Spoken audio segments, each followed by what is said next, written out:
राज्य वीज वितरण कंपनी मोठ्या मोलाची भूमिका निभावत आहे। मंडळी, या महावितरणमुळे अनेक अशक्यप्राय गोष्टी आता शक्य झाल्या आहेत, जसं की शेतकऱ्यांना शेतीसाठी दिवसा वीज, उद्योगधंद्यांना अविरत वीज पुरवठा आणि एवढंच काय तर Guinness book of world record मध्ये नुकताच 45,911 सौर कृषी पंप एकाच महिन्यात स्थापित करण्याचा बहुमान पटवणारी एकमेव कंपनी म्हणजे आपली महावितरण कंपनी। मंडळी, आपली ही महावितरण आता जुनी काट टाकून नव्या झळाळीने सगळत आहे व अनेक ग्राहक हितोपयोगी नवनवीन योजना राबवित आहे। मंडळी, आपल्या महावितरणने ज्या योजना राबवल्या जसं की प्रधानमंत्री सूर्यघर मोफत वीज योजना, मुख्यमंत्री सौर कृषी वाहिनी योजना, मागेल त्याला सौर कृषी पंप योजना आणि मागेल त्याला वीज, अशा अनेक प्रकारच्या योजना महावितरण आपल्या ग्राहकांसाठी आणत असते। त्यापैकी सगळ्यात चांगली योजना म्हणजे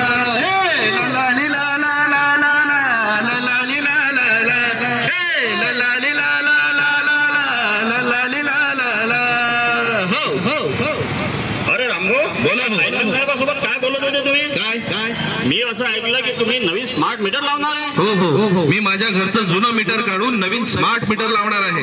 पण ते नवीन स्मार्ट मीटर लावून तुम्ही काही चूक तर नाही करत आहे? चूक अहो कसली चूक हो? अहो आज इथं प्रत्येक घडीला आपण स्मार्ट टीव्ही वापरतो, स्मार्ट मोबाईल वापरतो, स्मार्ट वॉच वापरतो, मग स्मार्ट मीटर वापरण्यासाठी काय चूक आहे? अरे रामभाऊ, मला तर वाटते आपलं वीज बिल वाढवण्यासाठी स्मार्ट मीटर लावत आहेत हे। नाही भाऊ, स्मार्ट मीटर हे लोकांच्या हितासाठी लावण्यात येत आहे।